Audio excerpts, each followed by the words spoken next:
Hello, everybody. For those that don't know me, I am Valentina Pia, and today I am very excited because I have a very special guest. We are connecting with Maui away and with a beautiful astrologer. And I'm very excited because our guest has inspired me so much with her work, and she actually inspired me to study astrology. So thank you, Raquel. I'm gonna introduce you to Rakaiel Webb. She is an internationally known Lemurian priestess, astrologer, sound alchemist, and founder of the Lemurian School of Remembering.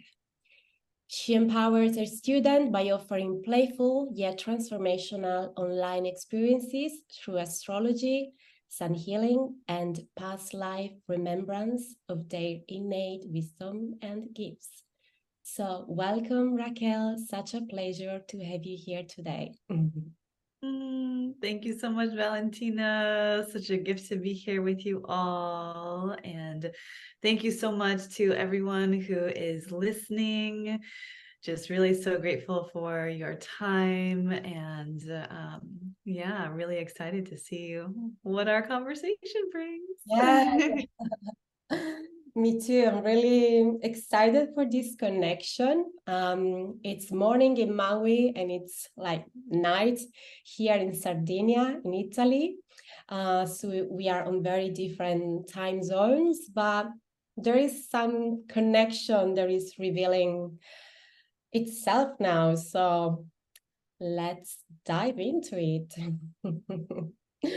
So before we are gonna talk about astrology and also gene keys and human design, because I know Rakaiel loves to link all these systems together. So I have so many questions, and I'm very excited to learn what you have to share about your experience. But before we dive into this, I would like to ask you if you can explain, saying something about what does it mean to be a Lemurian priestess and how is this relevant in these modern times? And also if you like to share something about Lemuria for those of us that don't know about it. Of course. My goodness, such an honor. Yeah, thank you for asking. So, for if you're here and you're hearing about Lemuria for the very first time, amazing. That's so wonderful. And so I always start with many people are familiar with Atlantis. And so, Atlantis is this ancient civilization that existed on an island in the middle of the Atlantic Ocean a long, long time ago. And then there's different stories about what happened, but then the island ended up sinking. And then, there's more people who say, oh, maybe Atlantis was, in the Middle East, and there's different stories, and all are possible. So with Lemuria, Lemuria is similar in the story of Atlantis, but where Atlantis was this ancient civilization on an island in the middle of the Atlantic Ocean, Lemuria was an ancient civilization on an island in the middle of the Pacific Ocean. And it was this very large landmass. And existed, again, it's kind of like it was a more multi-dimensional timeline and multi-dimensional reality than what we're used to dealing with now. So it's kind of hard to put linear timestamps onto and kind of like organize the information logically. But so some stories say that Lemuria existed before Atlantis. Some say they existed simultaneously with a little bit of an overlap.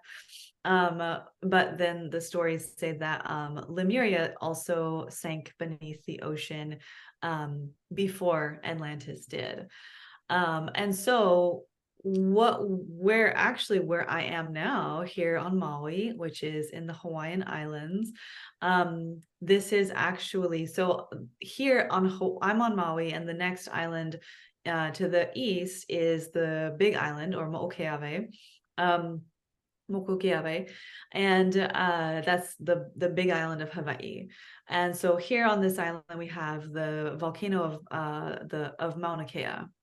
And Mauna Kea is known geologically to be the tallest mountain in the world when measured from base to summit. So from sea level, Mauna Kea is 13,000 feet tall, but the base of Mauna Kea is actually 10,000 feet underwater. And so then that gives us kind of, here on Maui, I'm here, and Haleakala is our big volcano, not active, but that's our Mauna, that's our big mountain.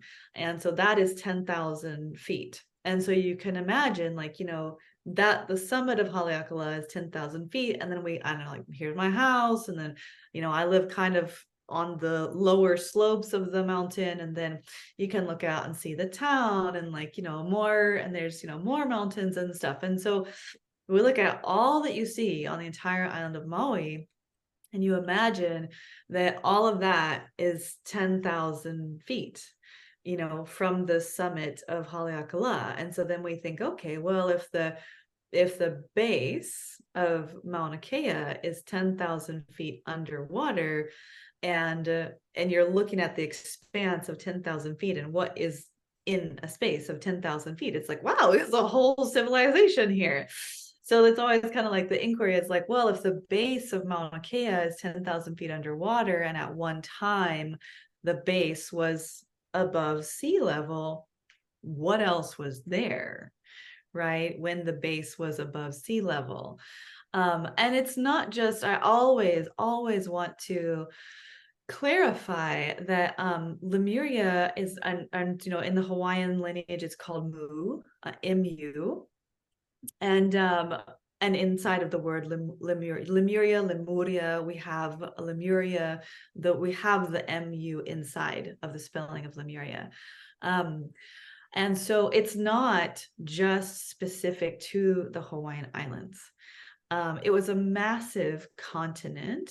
And so, the west coast of North America and South America, Rapa Nui, what we call Easter Island, is actually a very well-known Lemurian anchor point with the Moai statues, and then also going to New Zealand and Australia and all of Southeast Asia, and the whole kind of what we think of as the Ring of Fire.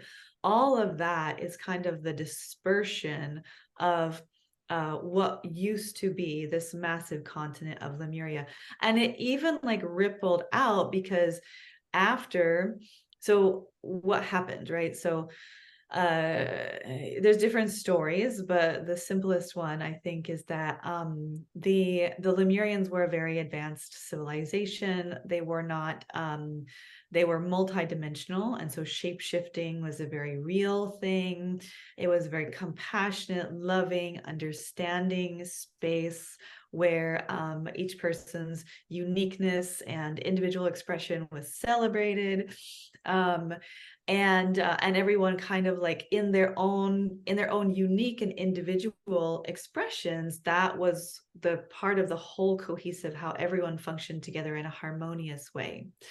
And so, but it seems a very idyllic kind of experience, but the Lemurians also, had the gift of being able to see into what was humanity's trajectory and what did we need to learn as a species. And so we needed to, go through some difficulties, like all children do, go through some lessons.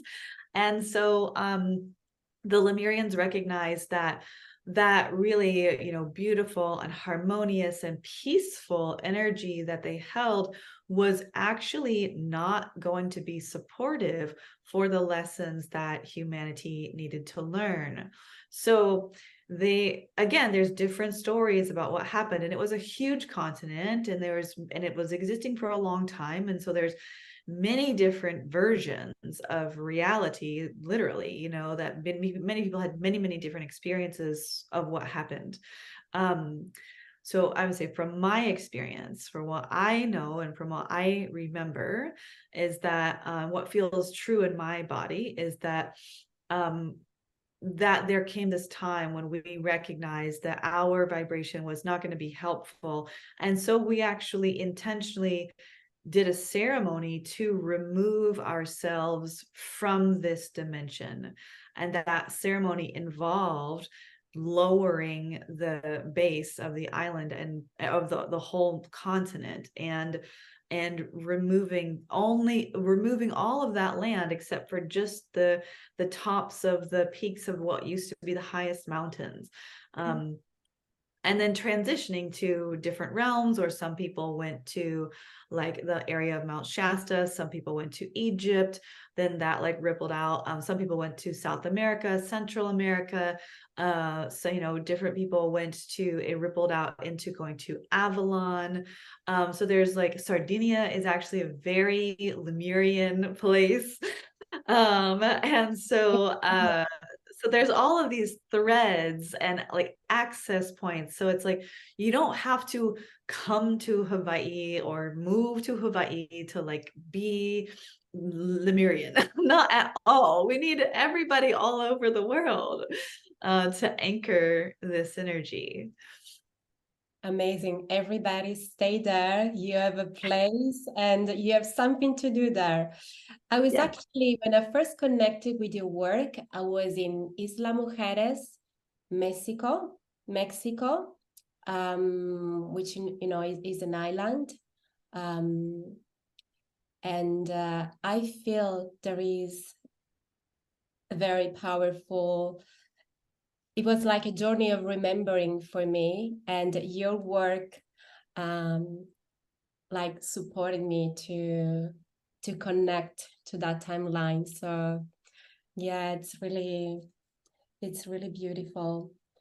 Oh my And goodness. All of the cenotes in Mexico is like, well, some Lemurian portals for sure. Absolutely. yeah, it's actually, you know, an amazing synchronicity that I got connected to your work while I was there, and everything started like the healing process and remembering. And okay, I wanted to ask you, Raquel, would you like to talk to us about the process of remembering? You talk about some ceremony, like, do you remember that ceremony? Like the ceremony of moving. Ceremony, yeah. You know, I've actually never even thought about that until I just said that.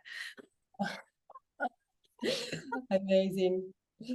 I love it. Right. And or like we were Oh, talking about like coming from.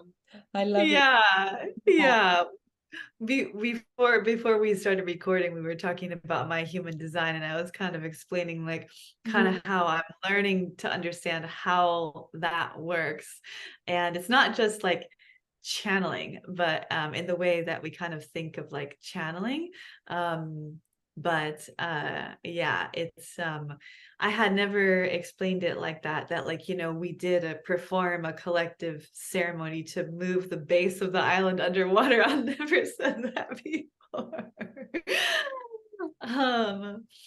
So but I think the process of remembering is very unique for every person.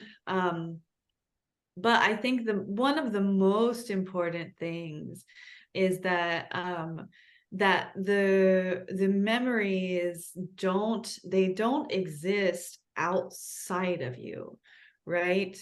They are already there. And even when you're listening to this conversation, I know it's already happened to me and probably to you, where you get chills when you hear something.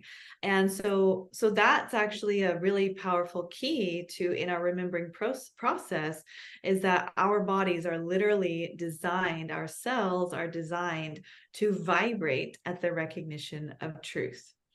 And everybody's, what's true for someone is going to be different truth for someone else. And this is again speaking to that real celebration of the individual and every person's unique experience in Lemurian times.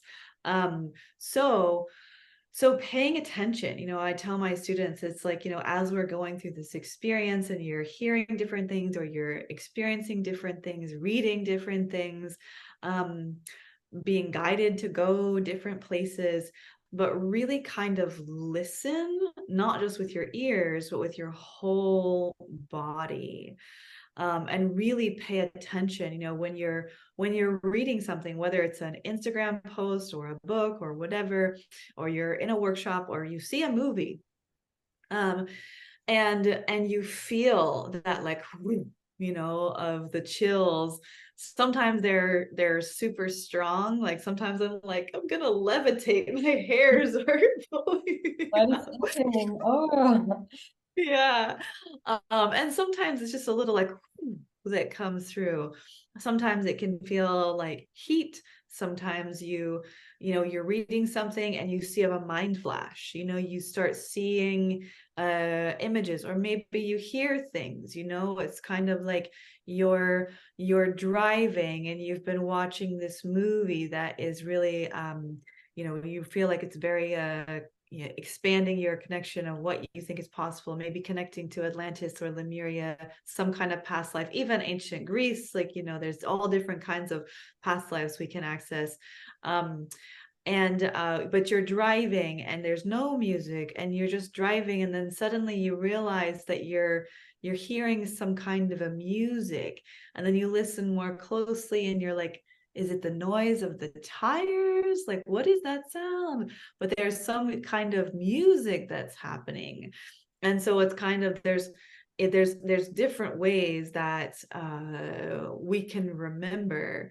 And even part of that is allowing our bodies to remember how to process light and to process sound and to process information in ways in which we don't think are normal. that is even normal I today. know, right? Okay. Would you like maybe to share like one tip for do you think is something that we can trigger this there is some practice that you can recommend to start the process? Yeah.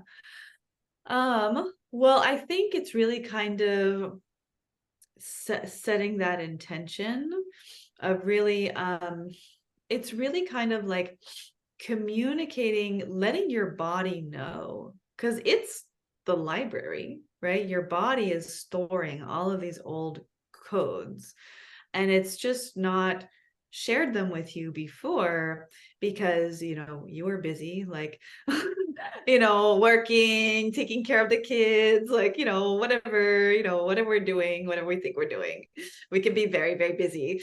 And you're waking up and brushing your teeth and and then I don't have time. yeah, there's or it's that that would feel a little uncomfortable, that would be a little scary, and you don't have the space or the capacity to deal with those kinds of things, and that's fine, right? If you're in that space, then that's okay. Everybody, it's a process that can happen for everyone. It's not, remembering is not a process that's only available for some people.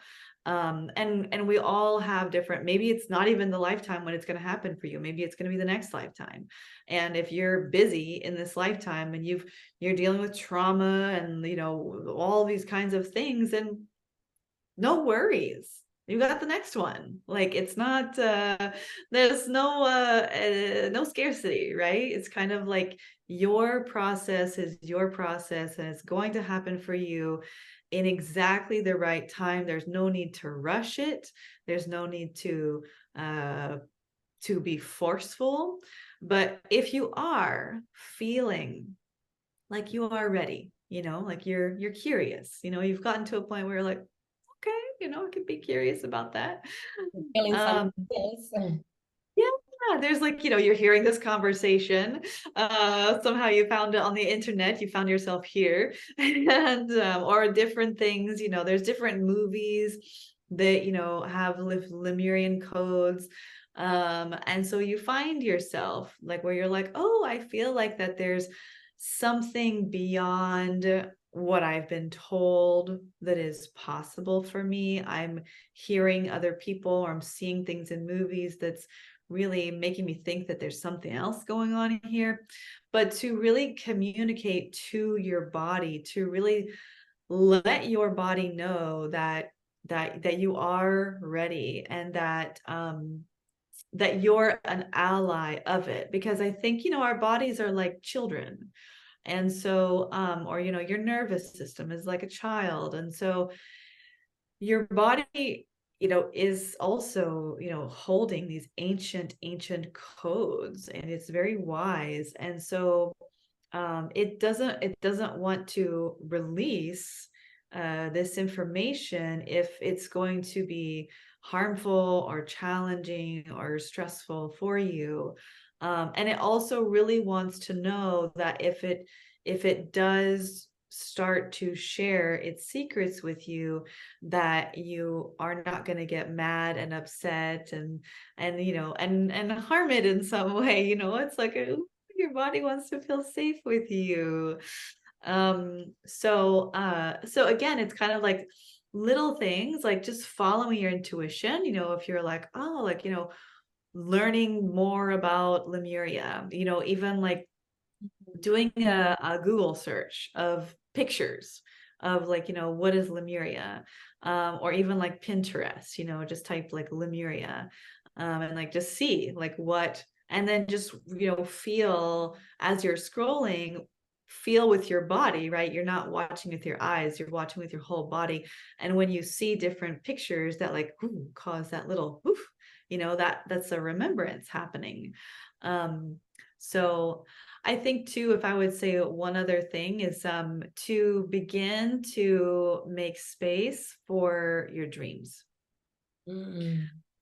Yeah, and to start to cultivate, because it's not something that's part of our modern culture, but to begin to cultivate a time, whether that's in the morning or while you're still in bed, or but it's a time where you give your dreams space. Because remembering your dreams is like kind of like part of the step of remembering your past lives, because what are past lives other than like bigger Training dreams? yourself to remember. Yeah. And so but also dreams are like, I would say dreams are like wild animals. And so, you know, you can't rush out into the field at dawn with your coffee and your newspaper and where are the kids? And like, you know, if you want to see any wild animals, they're all going to run away. So, but to cultivate a practice of, you know, at least if it's just 10 minutes, and maybe the dreams don't come at first, right? Because they're used to you wake up, shower, coffee, da, da, da, da, da, da, you know. And so they're but then, you know, they see you sitting there with a tea or something in the morning, just doing Busy. nothing. Yeah, you're just sitting there. They're like, oh, what does she have? Is it a journal? What is that? Is it a pen? Is she gonna write something? What is she gonna write down? And your dreams are there like little wild animals, and they're like, what is she doing? And then finally, maybe after a couple days, maybe 2 weeks of you doing that and nothing happening, but you just have a practice sitting there, drink your tea with an open journal and a pen. You're ready, right? You're the photographer in the field. You're there, you're waiting, maybe for 2 weeks, no deer come, but you're there and you're ready. And then so finally, your dreams are like, oh, she's waiting for me. Oh, Hello. okay.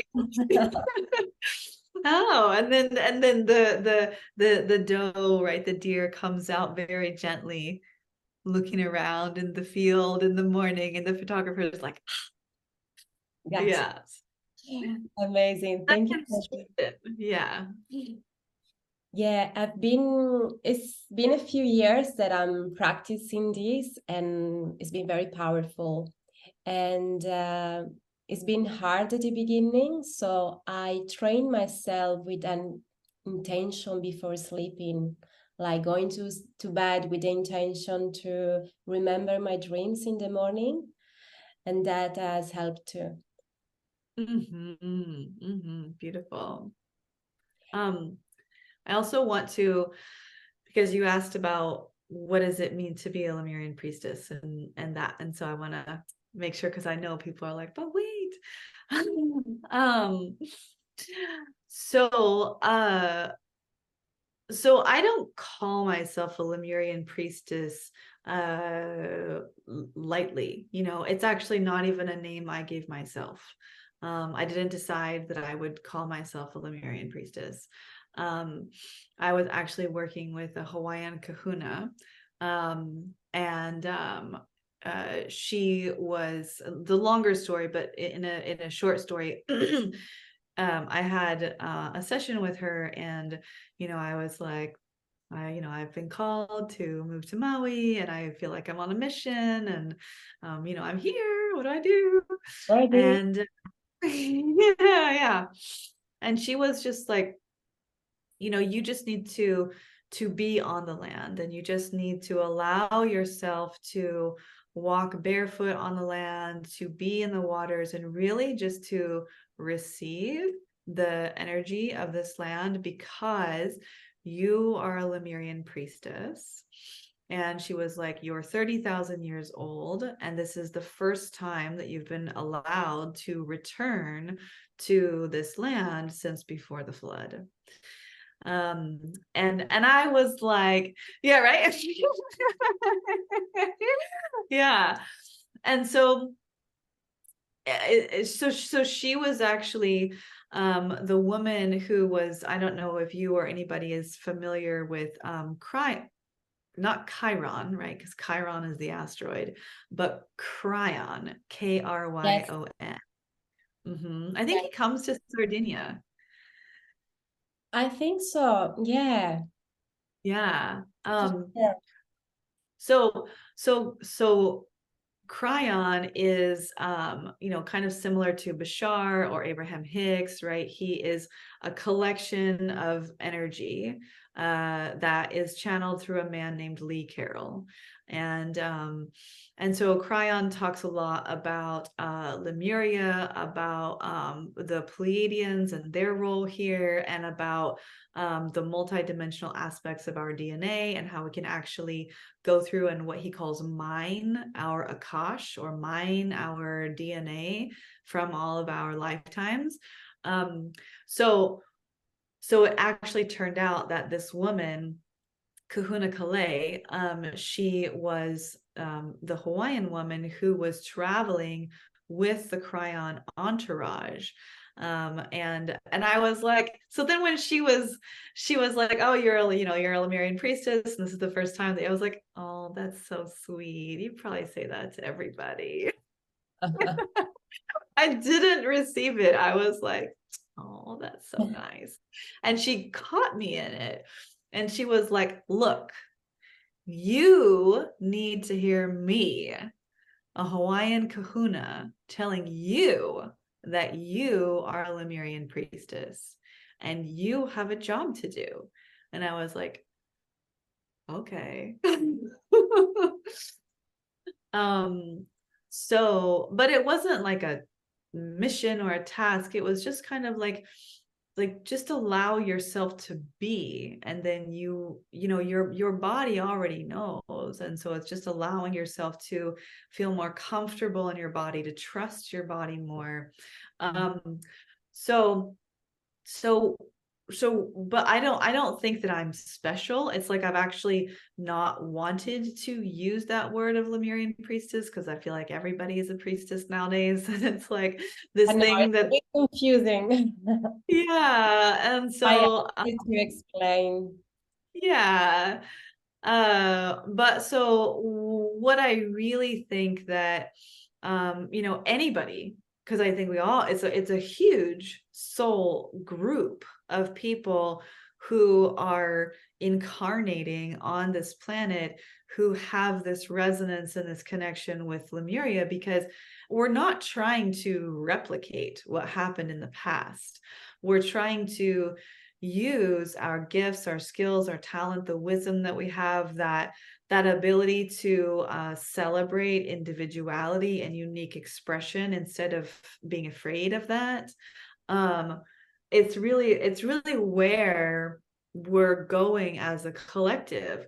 And so it's really important that we do bring forward our unique ways of interpreting the world, and our gifts, our healing abilities, our artistic abilities, our ability to dream, to weave the past into the future and to create a new future. And that is actually really also coinciding with the prophecies from human design and the gene keys. Because because according to human design, and gene keys comes from human design, and they both come from astrology and the I Ching and the Kabbalah, lots of different things.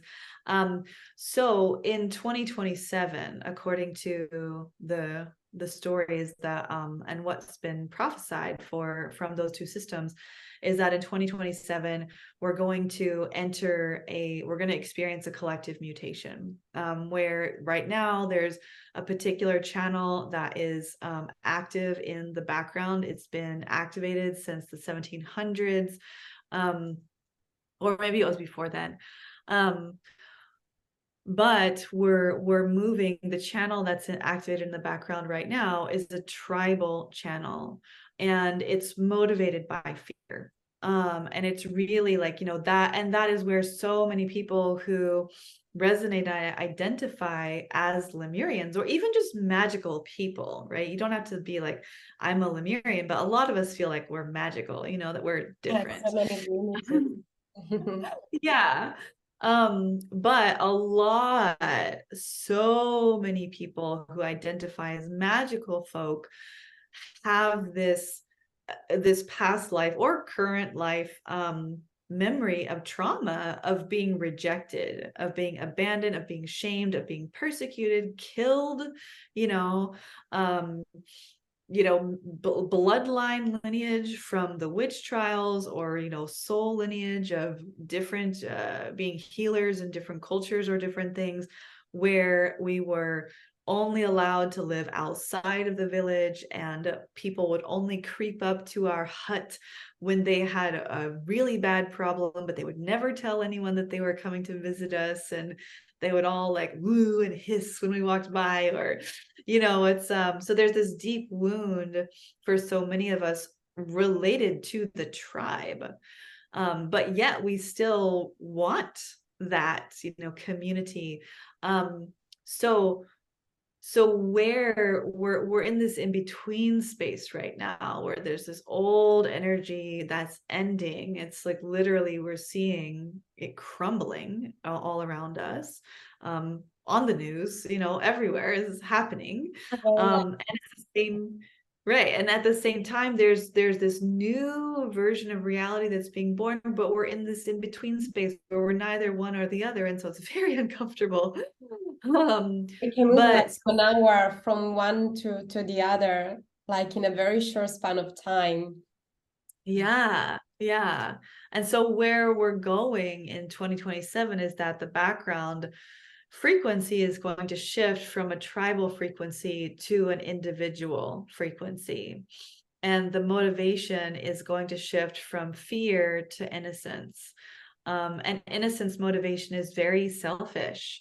It's just kind of like la la la la, like I'm just doing whatever I'm doing, and you're doing whatever you're doing, and that's great, but I'm going to keep doing whatever I'm doing. And so a lot of the tribal systems that are built on the like, well, like, we have to all pitch in, or we have to all contribute, because if something happens, it's like social security, right? Taxes, like we're all paying into these things that then, like, the tribal leaders are, deciding how the assets of the tribe are going to be used, and that's just all going to go away in the future. And so it's really, I feel like this is this bridging of the Lemurian consciousness, and so many people are like, well, how does human design fit into Lemuria?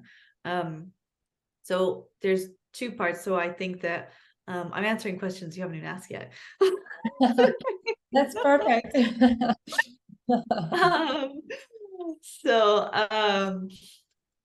to me, so there's Ra Uruhu, who is the person who brought through the system of human design, right? He had this whole experience in Ibiza where a voice came to him, and like and it was a painful experience. And so but to me, when I look at him, when I listen to him, when I receive his transmissions, I get this impression that he was a priest in Atlantis, and that he may have done some kind of nefarious things in Atlantean times. And so then in this human lifetime, placing, I mean, I'm getting chills talking about it, but it's like from where the timeline, he's already moved out of his human experience, right? He's already made his hala, his transition. So we'll see where he comes back. But I feel like that he was, because of maybe like some things that he did in Atlantean times, he was given the task of bringing through the system of human design in order to kind of rectify some of the grievances that he had caused in Atlantean times. Because he talks about, he's like, I don't want to be doing this. He's like, I'm a manifester, like I don't care.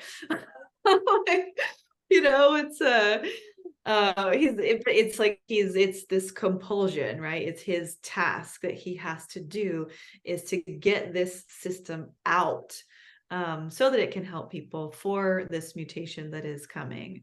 But the second piece of the connection to Lemuria is that I feel like what I was speaking of in the beginning, talking about Lemuria, is that it was this civilization where individuality was celebrated, and that there was this real field of acceptance, and that it's kind of like, oh cool, you're doing that, then great, and then, oh, you're, how interesting, and then it's we live in harmony, and it's exactly what's happening inside of our bodies, right? Where it's like, your liver cell isn't like fucking stomach cell, sorry, isn't like stupid stomach cell over there digesting food. Who do they think that they are? They should be filtering toxins like me. I have the better job. And they're and it's like, no, like your whole body has, every cell has a totally unique task. And if the stomach cells decided like, oh gosh, like the liver cell is getting really angry, I feel like maybe I should go and I should start filtering toxins instead of digesting food, we would all be really in a bad place. Yes. So So it's kind of like we're building a new human where we actually all do get to do our unique and individual tasks and share our gifts in our own unique ways without that tribal fear of individuality. And so it's a clunky transition because they're kind of totally opposite of each other, but I'm actually really excited about it. Me too. I it made me think to, the Leo Aquarius axis when you were talking about, bringing up the individual and also the innocence, moving from fear to innocence. I really like this, and I feel it's very active right now, with the Venus star point in Leo. We have, a lot of Leo energy in the background available to us. So this is really interesting, this collective mutation. And thank you, Raquel, for this. So we're talking about human design. We talk a little bit about jinkies. Would you like to tell us how do you use those three systems, astrology, jinkies, and human design? How can they work together?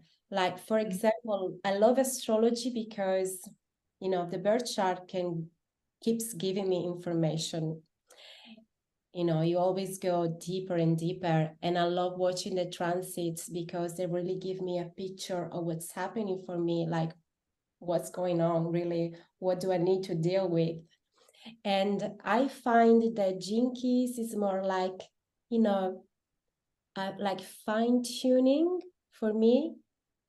It's like a work of, perfecting some fundamental aspect of yourself. While human design used to scare me at the beginning because it's like so wide, I'm like, okay, I'm not sure if I can do it. So I dove into jinkies first, but to me it's more like learning how to use your energy. At least for me, this has been the teaching of human design. So yeah, I'd like for you to share with us, how do you make the magic with those three systems? Maybe my favorite question. So good. Thank you. Pleasure. Yeah. um yeah, so I mean I've been studying astrology for 25 years. That was my first, yeah, that was my first like, and you don't even know how it starts. I don't know, it was like somehow my parents' closet was this like treasure trove of things, and I would like find different um I found like all the audio tapes of Carolyn Miss, and her energy anatomy lectures, and but I found the astrology book, right? The only astrology book you'll ever need, and just started. I'm like 17, right? Like going through, pouring through, and like it was just this. I'd always been obsessed with the stars, just like stargazing. And so this was kind of like, oh, like this is a deeper layer of like what is the connection to the stars. And so that's kind of like my first language in all of this, because I think they are all like languages. And then my mom was actually very into human design, probably like 2011, maybe as early as 2010. And she's a projector and I'm a projector. And, she was like, oh, like we have to wait for the invitation. And I was like, I'm not waiting for the invitation. Just sit around on my hands. My invitations come from the universe.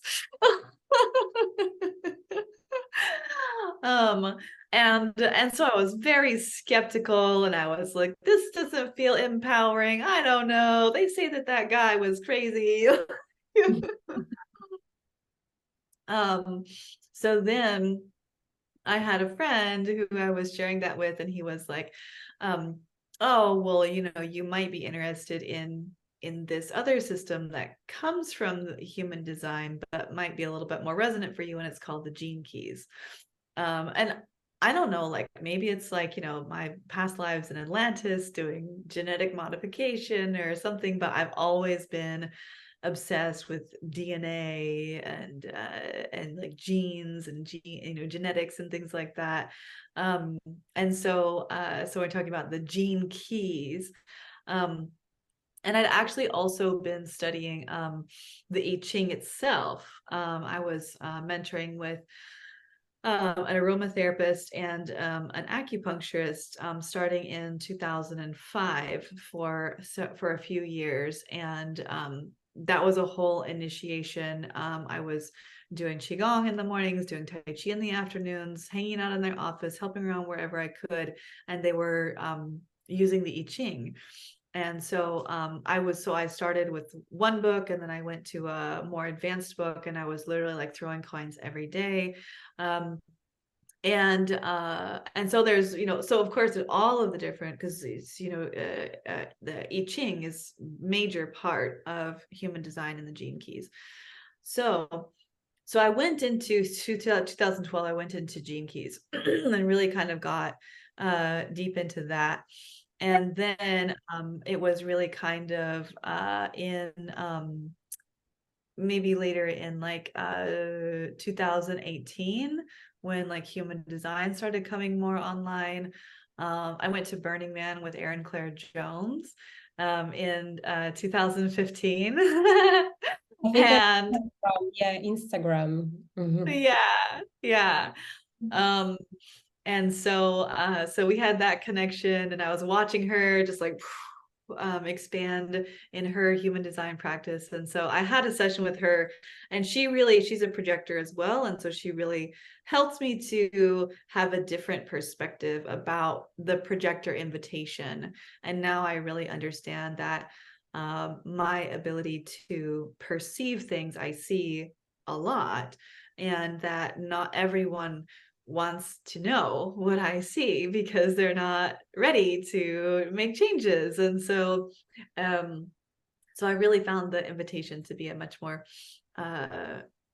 like a protective measure, like to make sure that my guidance would be received and not rejected, that I wouldn't get rejected too.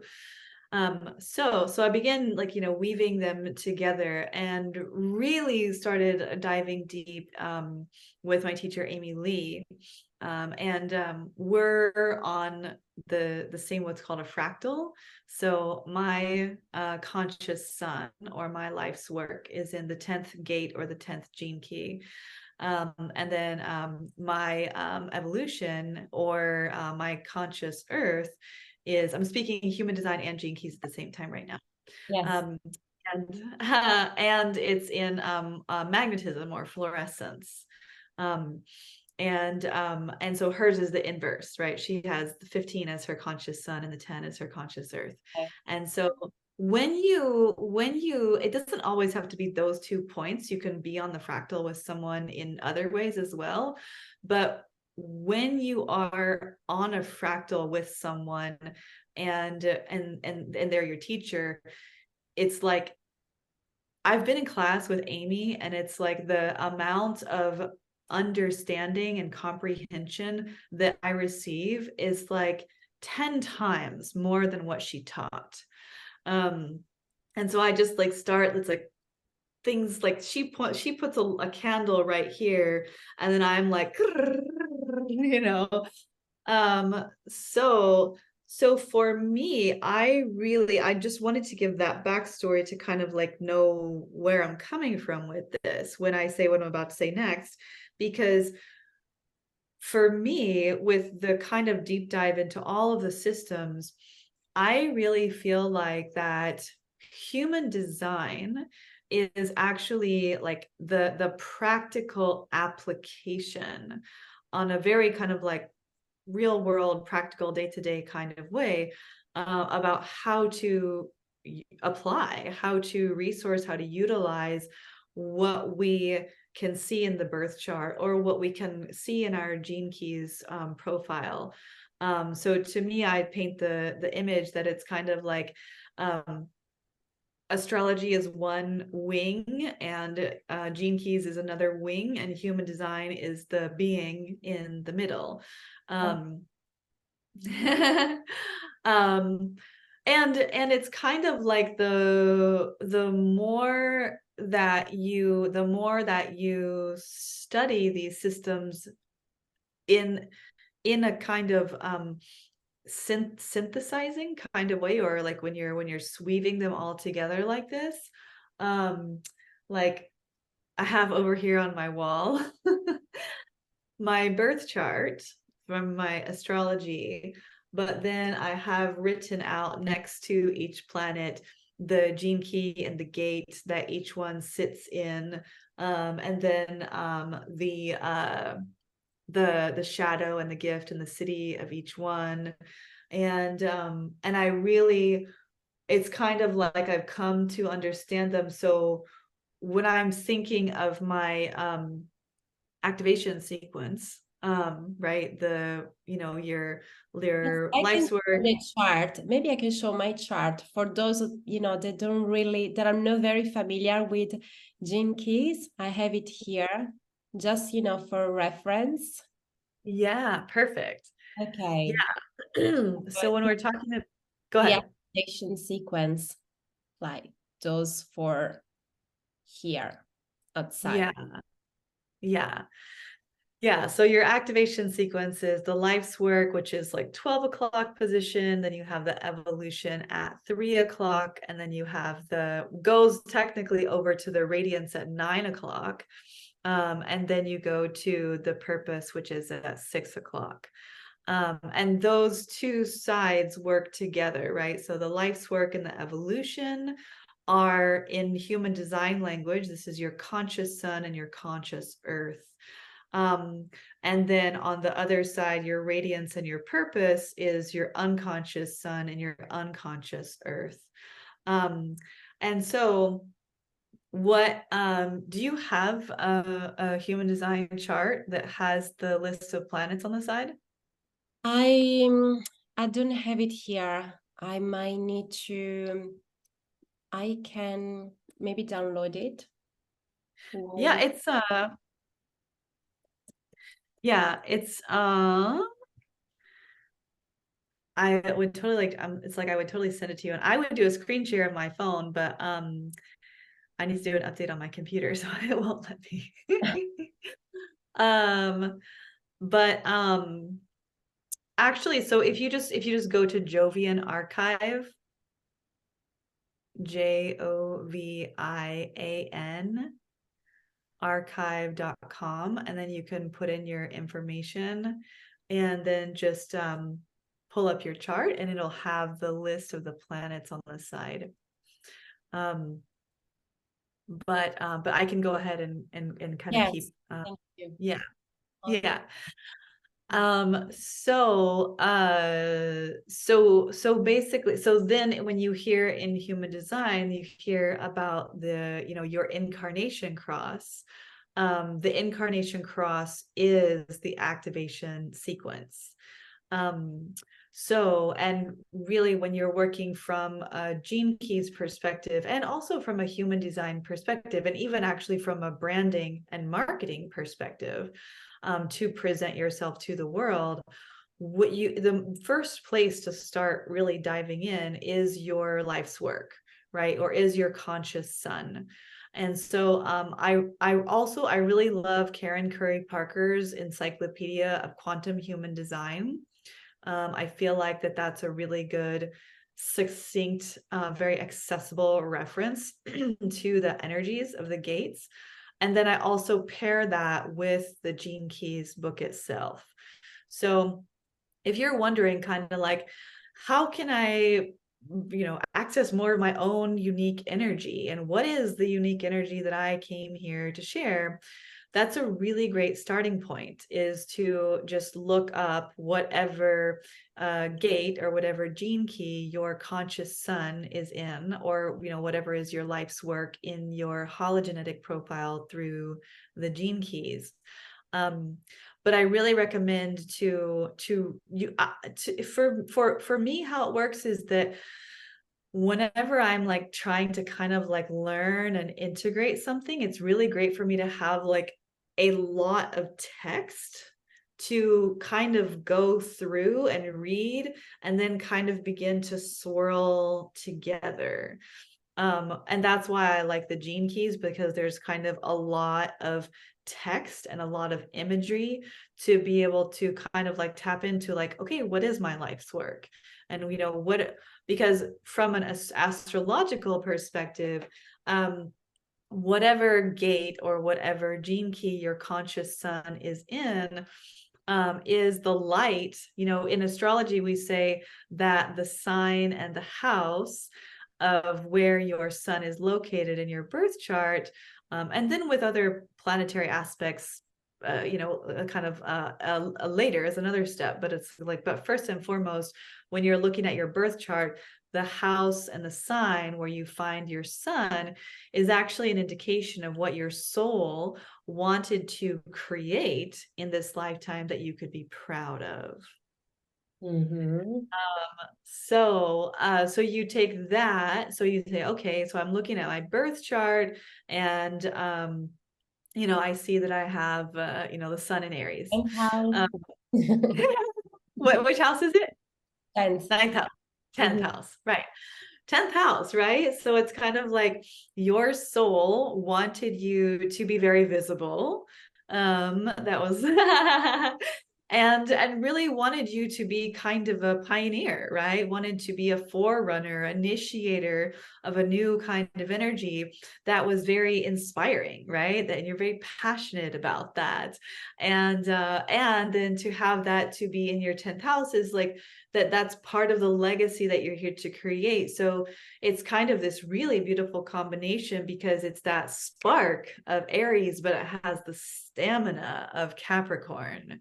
And so it's kind of like, how can you build? I mean, I have chills talking about that, right? It's like, how can you build a legacy that is really around inspiring people to cultivate their passion and to share their gifts and to communicate what they're passionate about?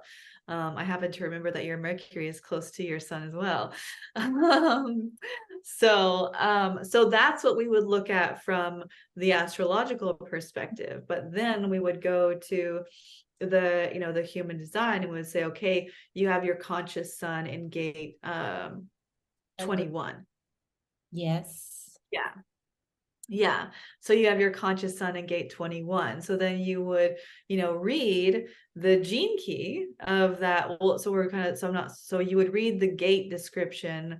And so for me, I do like Karen Curry Parker's Encyclopedia of Quantum Human Design for the descriptions of the different gates.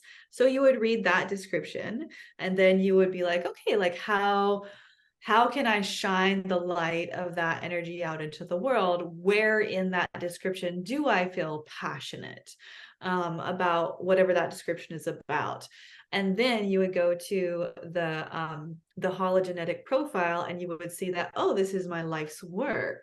And actually it's kind of like and so then you would read the description of that gene key, of the 21st gene key. And then it's really kind of like, the more that you can intentionally, and it's not an effort, right? Because this is already inside of you. It's not like you're trying to transform yourself into something that you're not. It's really kind of like the description from the Gene Keys book and the description from the Human Design Gate is like, it's like illuminating things that are underneath all of the debris and the dust and the other people's thoughts about how you should be in the world and cultural programming. And like, so you're in this process of kind of excavating yourself, like you're an archaeological dig and you're excavating yourself.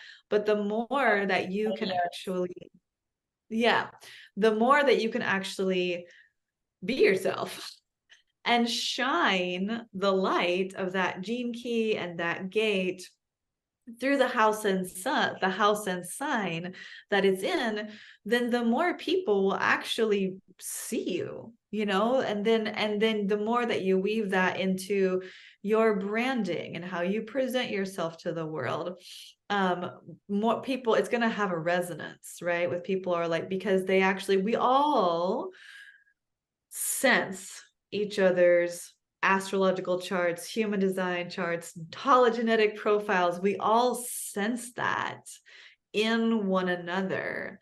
And so when you begin to intentionally start aligning and actually intentionally living and embodying your astrological chart, which is your human design chart, which is your hologenetic profile, your gene keys chart, when you start actually living that, it feels so good to people because there's none of this dissonance. It's like, it sounds like harmony, and they're like, what is she doing? What's a secret? Yeah.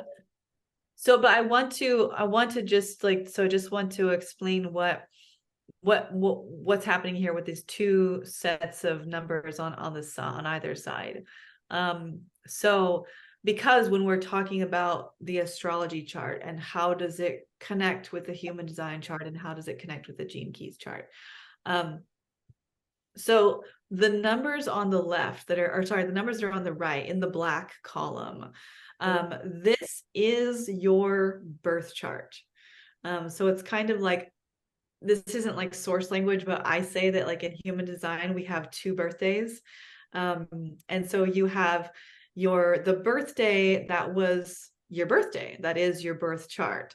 And so all of where do these numbers come from, right? So all of these numbers here on the side are the gates or the gene keys. We gates and gene keys are used interchangeably. They're the same thing. And so they have been placed around the astrological chart in a particular pattern. So when you overlay the I Ching, you overlay the gene keys, this is all the same thing, gene keys, gates, the hexagrams of the gates, the gene keys. When you overlay that wheel of 64 hexagrams on top of the astrological chart, and you look for your sun in Aries in the 10th house, and you align it with the hexagram that lines up to that particular placement, you will see that your sun in Aries at what degree? Sun in Aries at 15 degrees of Aries is sitting inside of the 21st hexagram gate gene key.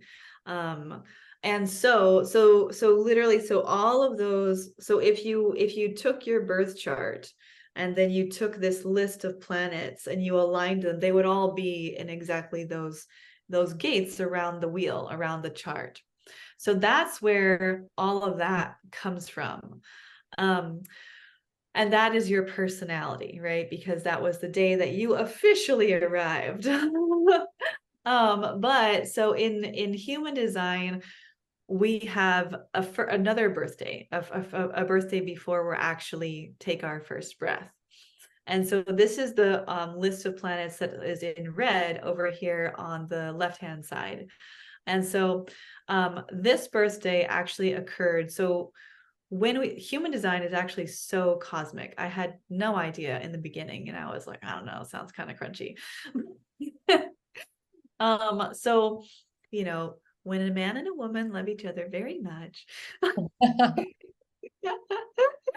and they make a baby, there are these crystals of consciousness that are in our bodies. And so we have a design crystal and we have a personality crystal, and they're held together by what's called the magnetic monopole. We won't get into that. But so the design crystal is literally designing your body. It's like building your body inside your mother's womb. And the frontal cortex is the last thing that it builds. I think it's the frontal cortex. And so, but when the design crystal is finished building your body, this occurs 88 days before what will be your actual birthday. And so the design crystal is like, ta-da, I'm finished. And so that is your first birthday, when your design crystal is finished building your body. And so that, in the same way that your birthday or your personality was the snapshot of what was happening in the sky in the heavens on the day that you were, the minute that you were born, when the minute that your design crystal was finished building your physical body inside the womb, that is the snapshot of what was happening on that moment. And so that is your design birthday, birth chart, that is over on the left-hand side. And so then it's when those come together, that is what creates the red lines are from your design, right? Your unconscious, your body. And then the black lines, or your actual birthday, or your personality, your conscious self, the things that you're aware of. And then when they are put together, then that is your whole human design profile. So it's yeah, so it's literally like, so you're looking here. So we talked about kind of one practical way of, living into the gate of the gene key of your sun, right? And that's one way of really living into your design. And so for me, it's like my gate is the 10th gene key. And so it's the gate of naturalness or being, it's the gate of self-love. And so I try to have, and it's changed, right? The more I've been in my deconditioning process and the more I've been aware of it, I've kind of relaxed more into my naturalness. There you go. And so even it's like, even in the way in which I present myself on social media, it's like there's a lot of flowers and there's a lot of nature, and really kind of just being at ease, and just like I'm just doing whatever I'm doing. And there's lots of different layers. I mean, I also have innocence, motivation, but the more that I can live into that expression of that design, then the more, not only do the more comfortable I feel, but then the more comfortable other people feel with me, because I'm not trying to be somebody I'm not, right? So there's so many different things, it's kind of like, so then looking at the human design chart, when you have through the different gates that you have because of your personality or because of your design, they create different connections and definition inside of your human design chart. And so we can see that, like, you have all of the gates in the spleen defined, which is yeah, that's so cool. And so there's different, there's things. So then, like, because of the connection between so let's see, the 57th gate, which is where Saturn was on your actual birthday, right? Because we can see 57 here. We go over to the black list. There is the symbol for Saturn. So now we're like, so you get to see inside of your mind your birth chart and the placement of what house and sign your Saturn is in. And now you get to actually locate it in your human design chart, in your body graph. And you can actually even like think of like, oh, okay, it's like over here. Or, hey, Saturn. And then it's connecting to the 34th gate, which you actually have this is on the left side, right? if you were going to turn around and like sit into your chart, it would be on the right side. Outside. Okay. Yeah. So it's kind of like you imagine that it's like a mirror, right? You're looking at yourself, and then if you want, yeah, so you turn around. So it's on your right side. So then the 34th gate is what is connecting your spleen and your sacral. And so that's what's giving your sacral definition, because those two gates are touching each other. So it's bridging the energy from your spleen to your sacral.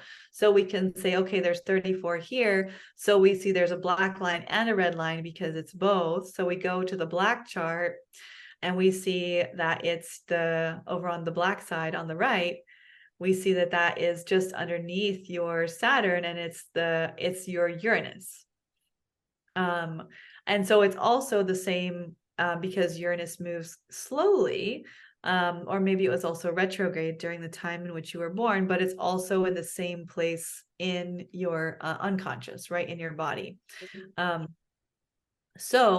So then that's like your sacral, right? So this is your womb space. And so there's this kind of like, you could even think of kind of like there's this Uranian quality to your soul, your sacral power. That there's like, insights that can come through your physical body when you like move it in its own unique way, that there's like different flashes of Pretty insight shocking at times. yeah, exactly. Oh. Right.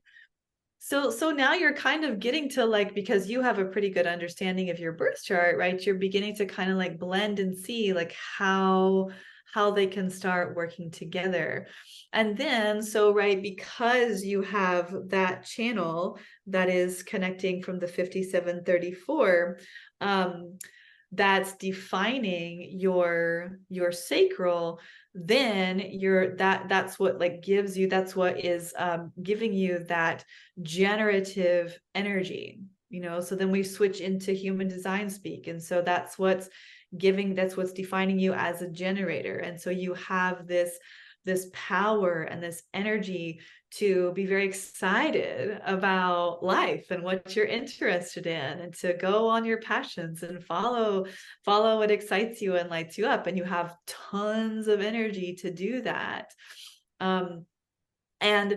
And so then there's different things about like, having sacral definition, where it's kind of like, you need to only do things that really light you up and inspire you, because if you are using that energy to do anything else that you feel frustrated about, then it's like the inefficient use of that sacral creative energy, and it's just going to begin to like eat you up. And it's like, you're not going to be sleeping well, and it's like, and you're just frustrated, and then you're breathing this frustration out into the world. For myself, when I'm recording something and I start yawning, I know that this is not what I'm going to do. I'm like, okay, no, it wasn't. Yes. Yeah. So ideally, you should be doing whatever is exciting you, making you passionate and enthusiastic. And then when the energy drops and you don't have that enthusiasm and excitement, then you stop. And ideally, look, when you get to the end of your day, it's like, you go to bed and you're like,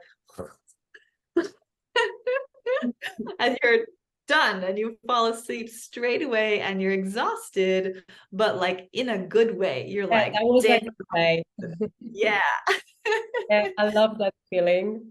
Yeah. And then you actually, when you use your energy correctly, you're actually regenerating. When you use your energy for things that really inspire and are passionate for you, and you don't use them on things that frustrate you, then when you go to sleep and you're exhausted, you are actually regenerating your own energy. Ra tells the story about his son, and his son was like, oh, it's not a generator, it's a regenerator. And he's like, it's like your phone, like you need to let the battery completely go out before you charge it again. So but yeah, and so it's so anyway, so then there's lots of different things that we can see, you know, there's like things that you know, you have certain ways of communicating very easily because you have your throat defined and different things, but then also places where, you know, you don't have any definition, right? And so we can see that your G center or your identity center is completely open. That's the This diamond in the middle. Yeah. one. So there's, yeah, so there's no gates at all right there.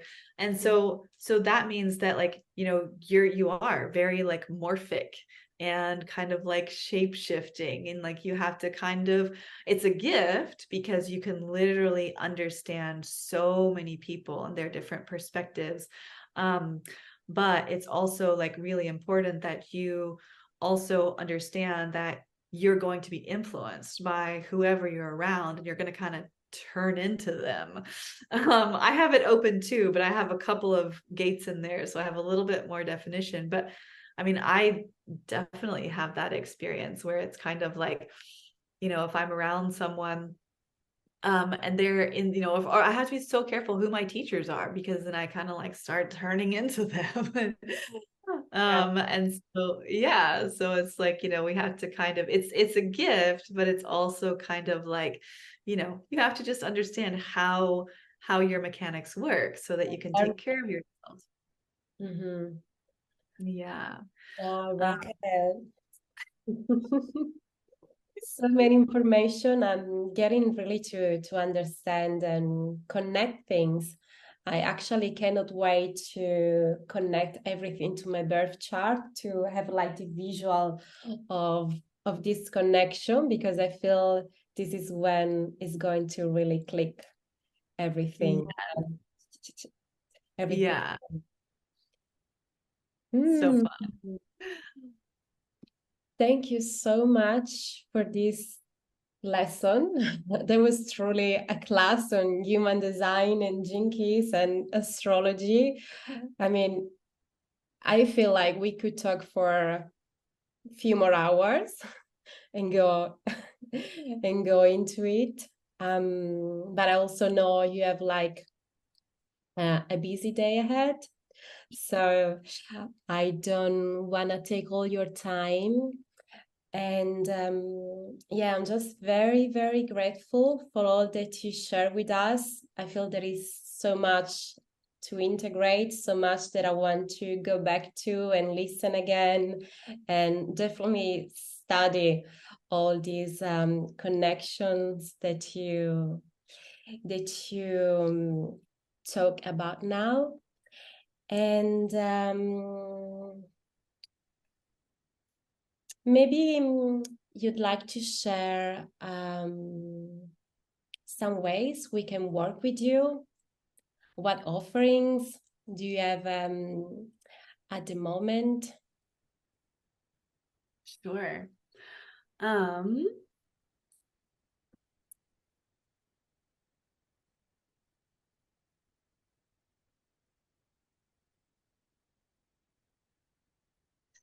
um so we have actually, I'm very excited. I'm going to be re-releasing my astrology class. This is it's called Astro Empowerment. Mm. And I started teaching this. I've been teaching astrology inside the Lemurian School since 2017. And then I decided to make a formal class for everyone in 2019. But it was always pre-recorded videos. And I that was before the invention of Canva, which we're all so Uh, grateful for. yes, very dear friend, Canva. um there were like, it was all before, it was all pre-recorded videos, there was no visuals, and it was just me talking.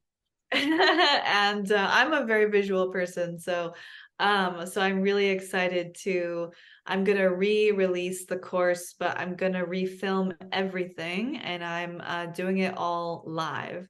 So Mm. it's Astro Empowerment Live. So I'm very excited about that. And so that is open in the beginning of November. And then after that, we're opening Remembering Lemuria. And so we're going to have a special gratitude sale for the last weekend in November. And then we're going to be beginning. So both of those journeys are going to start. Yeah. And then usually what I do in the beginning of the year, one of my favorite kind of involved workshops, it's like, call it a workshop, but it is a couple of days. But in the beginning of the year, I love to do a class called Astro Mapping. And so I go through and collect all of the different astrological transits that are going to be happening. And everyone comes to class with their calendar, whether it's their Google Calendar or their printed calendar. I like to have both. So I have my Google Calendar, and then I also have my printed calendar, and I go through and write down on my printed calendar so I can see all of the different transits that are coming. Because this is the thing, I think, in Lemurian times, we were living in relationship, right? In a conversation with beings and with heavenly bodies that are outside of our earthly experience. And so just as it's important to check the weather before you go outside to know if you need to take an umbrella or a scarf or whatever, or, not wear a sweater, then it's also important to know, okay, so, if it's like the moon is going to be void for 16 hours that day, that's not the day to announce a course that you're offering, because everybody's kind of emotionally asleep. Or if there's, some kind of like Mars square Pluto thing happening, and maybe in your chart you have Mars opposite Pluto or Mars conjunct Pluto or something, you have a similar kind of transit. So, when there's a tense activation of that, those two particular planets on that day, that people are going to look at you because you carry that code of that tension between the planets, and they're going to look at you and they're going to project, and they're going to like get angry or upset with you, or you don't know if they will or not, but it's more likely. Something And so that then you're light and sparkle. I'm just not going to go to Costco today. No. It's just like, wait for a different day, right? It's going to be pouring tomorrow. Yeah, so I'll just wait a couple days until the rain or the transit, the whatever, the square stops.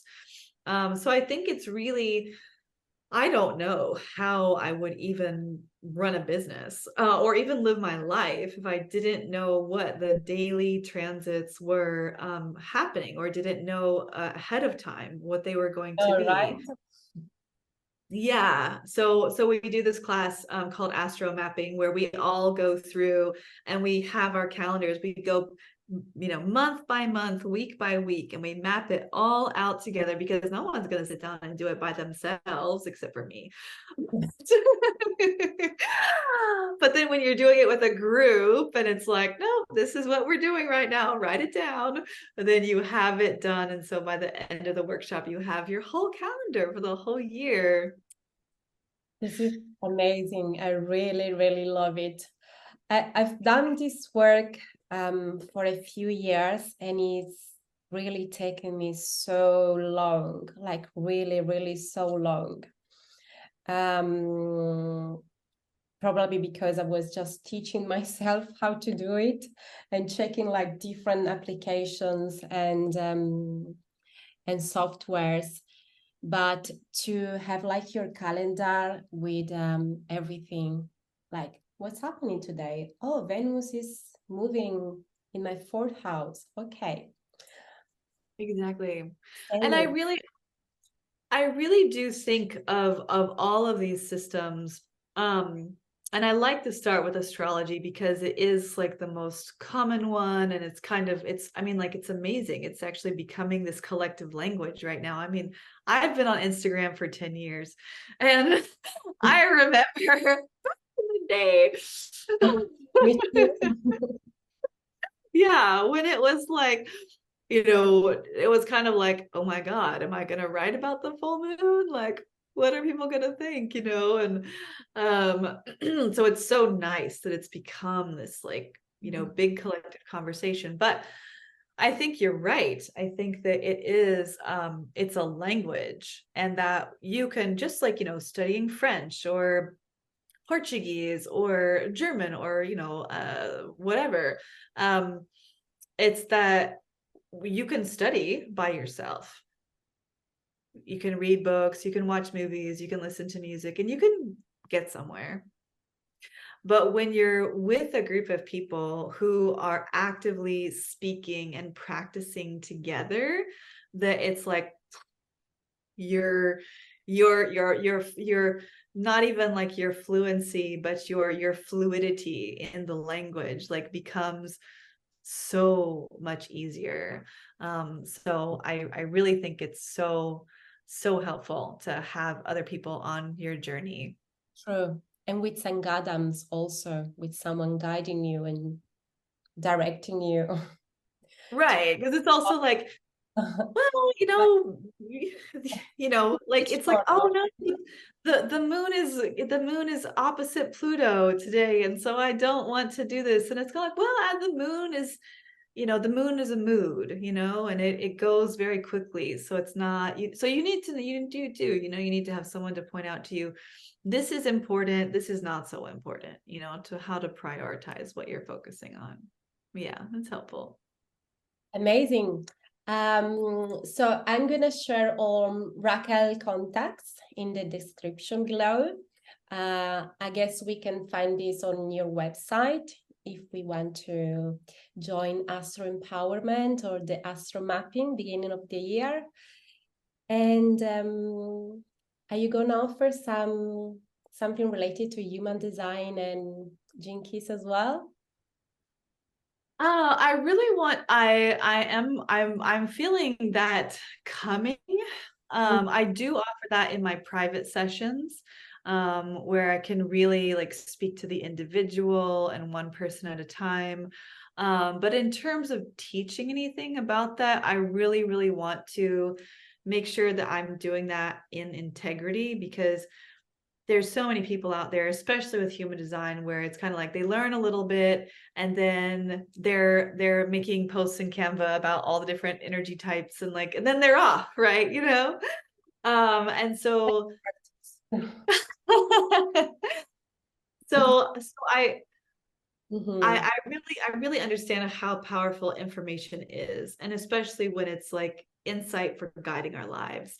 And so I really want to make sure that um, that it really is, resonating inside of me. Usually I don't like to teach something until I can teach it completely without any notes, and I don't have to look anything up, and that it's like I can just go, because it's all inside of me. And so for me, I mean, human design is a massive system, and I'm still, very, very much learning it. And that doesn't mean that I feel like I have to be a master at it before I teach anything at all. But when I do teach something, I feel like I want it to be really embodied, and a real, not a mental transmission, like a cellular transmission. Um, so I'm just taking my time, and I really want to make sure, and moments like this are so fun, where I get to kind of step into a little bit of that, but, like, not have the responsibility of a whole thing. So yeah. I think it would be really interesting, when the timing is ready to, to go through this link that you've just shared with us.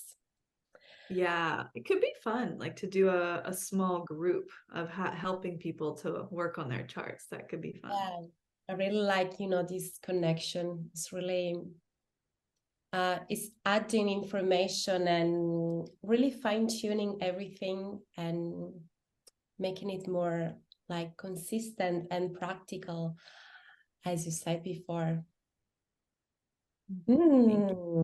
So much to do tomorrow. Yeah, I'm gonna fill my walls with the charts and numbers and gates and blah blah blah. That's my plan. I cannot live without a printer. There's no stopping me tomorrow. Look what you done, Raquel. Oh, tag me in your stories. I want to see. Yes, I will. That was really, really lovely. Interesting. Thank you for all the information and inspiration. I feel you share a lot of, you gave us a lot of inspiration and chills also. So we will be exploring, each one something and moving forward in this process of remembering that is really important at this time on the planet, to remember who we truly are and what are our gifts, that our gifts are needed, and how we can play our part. Oh my goodness. Wow. Such Thank you so much. to have you. Really, Oh. truly a honor to listen to you. Oh my goodness. Thank you so much for having me, and thank you so much to everyone who's listening. I know we had a long journey together, but I think that it was for everyone who made it to the end. I'm sure it's like moments of breakthrough and revelation, and just really honored to be able to spend this time all together etherically and energetically. So thank you for being here. Thank you so much, Rakaiel, and I'm sending you a big hug from Sardinia. And I'm really grateful for this connection, for this bridge from Sardinia to Maui that we created today. Let's see how many passages in this bridge. And wishing you happiness, joy, and peace. Mahalo. Thank you so much, beauty. Grazie. See you next time. Aloha. Aloha.